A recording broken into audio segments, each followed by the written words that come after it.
Là, ce qu'on veut partager, c'est Aujourd'hui, dans rencontrer la du monde, formation. Ouais. découvrir plein de choses chaque jour. Pas trop planifier ce qu'on veut faire dans les découvertes, mais créer un outil qui nous permet et un lieu qui nous permet justement d'avoir plein d'endroits à explorer. Donc ici, en 10 ans de temps, au début c'était un élevage d'escargots, certes il y avait quasiment que ça, avec une yourte pour pouvoir vivre. Et, Ah, vous viviez dans la yourte? voilà, On y a depuis... vécu pendant 5 ans. Et au moment où je suis tombée enceinte pour la 3e fois, du petit Mano que vous allez pouvoir voir, on a eu envie de commencer à faire les travaux de la maison. Voilà, pour trouver du confort. Enfin, du confort, non, parce que la yourte c'était très confortable. Mais c'est un peu petit comme espace. Le fait de vivre dans cette yourte, ça nous a aussi inspiré beaucoup comment faire une maison plus simple, évidemment basée sur tout ce qui peut être des matériaux sains et qui ne coûtent rien. Donc là ici à l'escargotier, c'est on va dire 70% de récupération, de recyclage, de détournement d'objets et autres, avec du torchis, du bois, du silex. On a la chance d'avoir déjà ces matériaux-là sur place. Alors le bois, on en a importé un petit peu, mais c'est issu de chantiers de déconstruction, du bois qu'on a abattu dans le marais. Là, par exemple, pour faire la construction qu'on est en train de faire sur ce chantier participatif, on a abattu des arbres, des aulnes. Aulne, c'est Verne, on est au marais Vernier.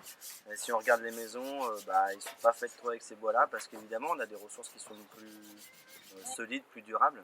Mais si on met ce matériau au bon endroit, au bon moment, ça peut fonctionner. Donc voilà, des essais aussi de débardage de troncs d'arbres avec les chevaux, décorcés à la main et assemblés contre la charpente. Et en fin de compte, chaque saison, chaque année, c'est la découverte de quelque chose, une nouvelle plante à utiliser, un nouveau matériau à valoriser, et puis des histoires avec tout ça. Donc ça lie l'économique, l'humain, les savoir-faire ancestraux, modernes aussi, ainsi de suite. Et j'en passe, la liste est très longue. Et pourquoi cette idée au début, là, il y a 10 ans? Comment c'est arrivé cette histoire? Pour ma part, c'est arrivé parce que j'ai été maman et ça m'a donné envie de découvrir des solutions plus simples pour vivre et d'avoir du temps pour m'occuper de ma famille. De là, j'ai réfléchi à comment vivre plus proche de la nature, de manière à ce que nos enfants, ils puissent s'en imprégner et qu'ils n'aient pas tout le travail que moi j'avais à faire au démarrage.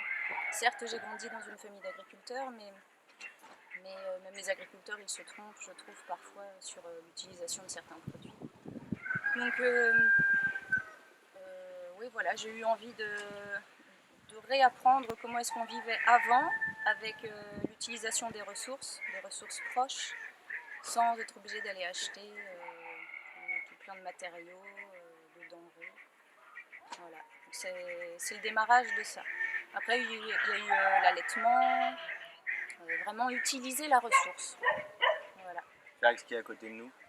Et en fin de compte, on a des ressources économiques qui sont vraiment très petites par rapport à une moyenne qu'on peut constater dans notre pays.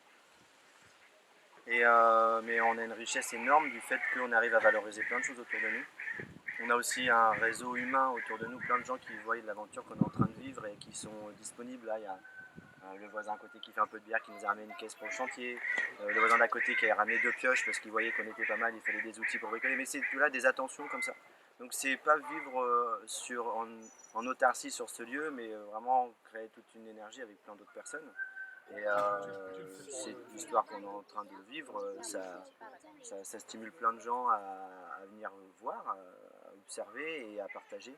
Et on apprend énormément aussi de tous les gens autour, là, des gens du village qui savent faire le cidre, savent faire plein de choses. Et voilà, tous les ans on apprend. Je pense que la plus grande des ressources qu'on puisse avoir ici, c'est effectivement le voisinage, la famille, les amis. Donc c'est un melting pot de toutes nos connaissances et de toutes nos envies. Et on arrive à centraliser ça parce qu'on se donne le temps et parce qu'on se donne vraiment l'énergie. Mais tout le monde peut le faire finalement, il suffit de vraiment le vouloir. Et du coup, ici, vous organisez, comme là, bon, il y a le chantier d'éco-construction, mais qu'est-ce que vous organisez du coup sur place Alors organiser, c'est un mot assez qui n'est peut-être pas adapté. Parce que est-ce qu'on organise quelque chose ou est-ce qu'on crée plutôt un rendez-vous? Et que l'organisation se fait avec les personnes. Si on sent que les personnes ont besoin d'avoir plus de repères, peut-être que là on peut commencer à parler d'organisation. Mais si on sent que les personnes sont initiées et ont déjà une façon de savoir vivre, d'être attentionnées vis-à-vis de tous les gens qui sont présents au moment où on crée les rendez-vous, bah, ça se gère un peu tout seul. Les premières années, on a accueilli du monde qui avait besoin d'être initié, donc il y a 10 ans. Hein. Et voilà, par le lien du woofing. Et maintenant, on est dans un réseau avec des personnes qui ont déjà plein d'expériences à droite à gauche. Nous aussi, on va se déplacer pour donner un coup de main, aller rencontrer du monde. Et on se rend compte que les gens sont déjà beaucoup plus initiés. Et il n'y a pas besoin d'organiser. L'organisation, elle se fait par rapport aux besoins de chacun. Et plus on essaye d'organiser, et plus c'est des frustrations, plus c'est des déceptions, plus c'est des conflits. Alors que si on laisse faire, bah, je trouve que ça fonctionne pas trop mal. Après, il faut quand même donner des limites. Quelles sont les limites pour que le lieu supporte le fait d'accueillir du monde en termes d'énergie, en termes de flux. Voilà, si on se retrouve à 40 à devoir juste tout simplement aller aux toilettes sur une toute petite surface, ça va faire un apport qui peut être pas supporté par le lieu. Donc ça, on regarde quelles sont les limites du projet et on donne juste ces paramètres-là. Et c'est à nous de dire dans l'invitation, voilà, on peut accueillir tant de personnes. Et on adapte au fur et à mesure, selon la saison, selon les ressources aussi. Qu'est-ce qu'on a à donner à manger, qu'est-ce que... Voilà. Et aujourd'hui, au bout de 10 ans, j'ai pas envie de parler de bilan, mais quels seraient les mots-clés qui ressortent de tout ce que vous avez déjà vécu et qu'est-ce qui est prévu là dans l'avenir, quoi? Est-ce qu'il y a des projets, des choses particulières qui vous tiennent à cœur, que vous voulez développer ou par rapport à toute cette expérience passée déjà depuis 10 ans? L'un des bilans, je pense que c'est un travail sur la gestion du temps pour pouvoir avoir maintenant plus de temps pour nous, pour travailler chacun sur ce qui nous donne vraiment envie. Personnellement, j'ai envie de continuer à progresser en vannerie parce que c'est mon activité, la vannerie sauvage. Donc on a la chance de vivre dans un espace Natura 2000 avec une multitude de plantes qui se prêtent très bien à cette activité. Donc en bilan personnel, il y a ça. Et développer d'autres choses telles que le travail autour des énergies, justement, comme tu as pu en parler tout à l'heure. Ça m'intéresse beaucoup. Ah, c'est chouette. C'est vraiment personnel. Toi, Yves, j'ai pas envie de parler pour toi. Le bilan, on verra voilà, plus tard. Non, mais c'est vrai que ça a été pas que du, c'est pas que facile, et c'est pas une vie de bohème non plus, c'est une vie de travail. On dit qu'on est paysan, pas dans le sens où on a beaucoup de terre et beaucoup d'animaux, mais dans le sens où on subvient à beaucoup de nos besoins, on construit nous-mêmes nos maisons. On est lié vraiment beaucoup à notre terroir aussi, en termes de nature, la faune, la flore et autres, on fait avec. On fait en sorte que ça aille bien pour eux et bien pour nous. Le bilan, c'est que ce lieu a une quantité de variétés d'espèces végétales et animales beaucoup plus diversifiées que quand on est arrivé. Donc je pense que s'il y a cette diversité à la fois sauvage qui arrive d'elle-même, aussi ce qu'on apporte augmente, c'est qu'on est sur la bonne voie. Mais il y a encore beaucoup à faire. En termes de bilan, c'est aussi avoir su, avec le temps, laisser les gens apporter ce qu'ils étaient capables d'amener plutôt que nous de vouloir faire le dessin complet de ce qu'on est en train de vivre. Et bah, c'était un gros travail quoi, parce qu'on est conditionné à devoir faire d'une certaine manière, de faire des choix décidés. Tu veux être quoi plus tard? Bah, est-ce qu'on est obligé de répondre à cette question-là ou est-ce qu'on on voit au fur et à mesure de la vie quoi. Après, se donner des petites étapes, je pense que c'est important, même des grandes, mais pas trop figer les choses. Donc c'est pas facile de faire un bilan vraiment.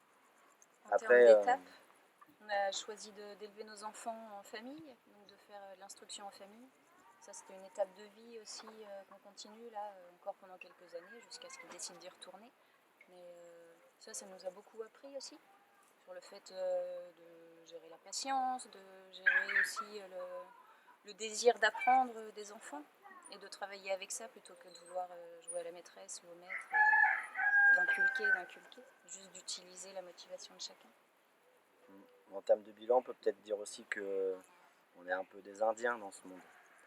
Parce que voilà, pas extrêmement nombreux à décider de ne pas s'extraire du système, parce que le système, on en profite sous plein de formes, plein d'aspects. On a plein de choses dans notre pays qui nous aident à avoir un certain confort. On n'est pas à rejeter tout ce qui est produit, mais voilà, et c'est... voilà, je sais pas. So you're the Bon, bah, c'est nickel. flare, you're the song inside my head, and I will taste every note. Feels so good when you're in my head, and you're the fire, you're the flare, you're the song inside my